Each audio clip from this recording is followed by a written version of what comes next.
நெல்லையில் பெய்து வரும் தொடர் கனமழையால் தாமிரபரணி ஆற்றில் நீர்வரத்து அதிகரித்து டவுன் குறுக்குத்துறை முருகன் கோவிலில் உள்ள கல்மண்டபம் முழுவதும் வெள்ளத்தால் சூழ்ந்து கருவறைக்குள் தண்ணீர் புகுந்துள்ளது. மேலும் விவரங்களோடு இணைகிறார் செய்தியாளர் ராஜா. வணக்கம் ராஜா, விவரங்கள்.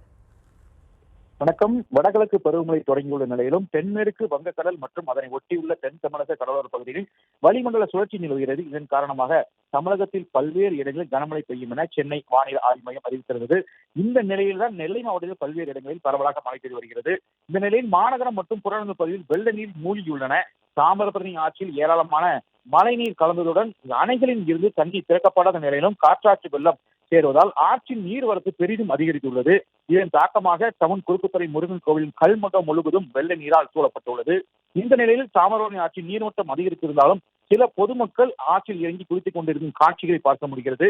ஆபத்தான முறையில் ஆற்றில் குளிக்கும் போது பொதுமக்களை காவல்துறையினர் தடுக்க நடவடிக்கை எடுக்க வேண்டும் என சமூக ஆர்வலர் கோரிக்கை விடுத்துள்ளனர்.